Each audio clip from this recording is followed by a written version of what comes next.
The Science of Oysters, the Life Cycle and Environment of Oysters in Franklin County.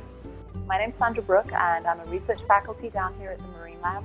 And I first started working with oysters for my master's, where I worked on the reproductive biology of the oyster larvae. And then I moved into different topics, and then now I've come back to the Marine Lab.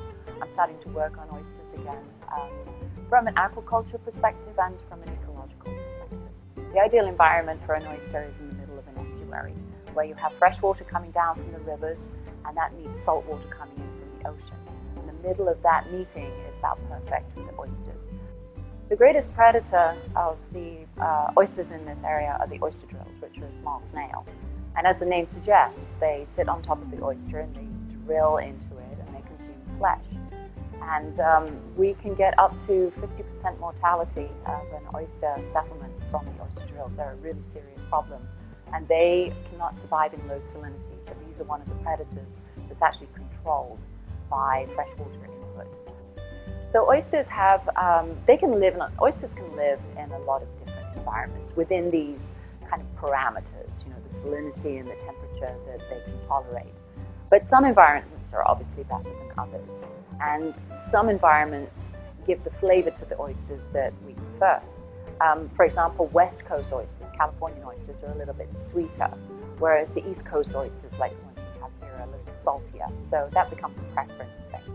But Apalachicola Bay is famous for its oysters because it has just the right combination of the type of food, the type of salinity or the salinity range. And it just is it's just a perfect environment for growing the kinds of oysters that people like to eat.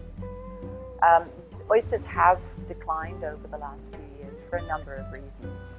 And so the fishermen are having a hard time with it. We don't want that fishing industry to go away. It's one of the most important in Apalachicola, which is primarily a fishing port. And so what needs to happen is that we need the legislature, we need people to carry on focusing on this problem and not just walk away from it.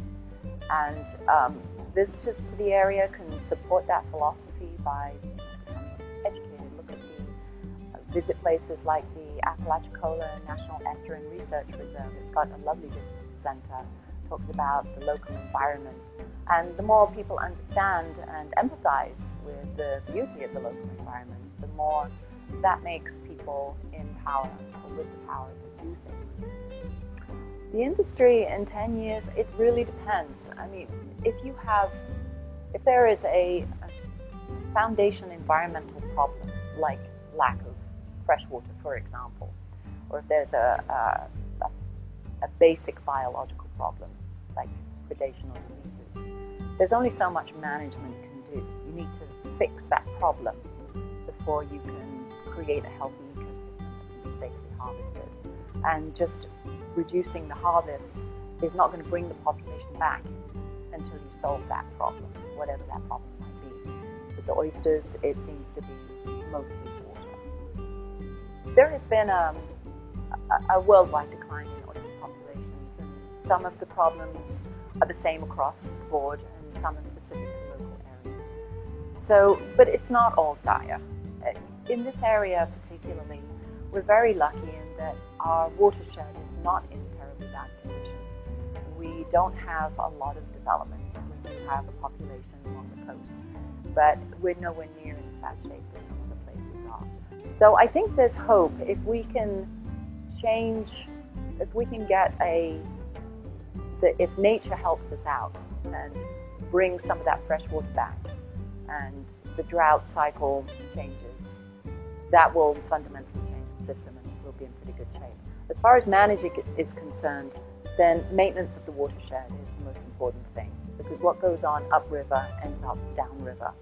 And so the good thing is that the management entities, the agencies in this area are very concerned about managing the watershed and supporting the fishing populations and supporting the health of the coastal environment. So it's not all bad news, and we're not starting from a really, really bad situation. So I think there's still a chance that in 10 years we could have a viable fishery.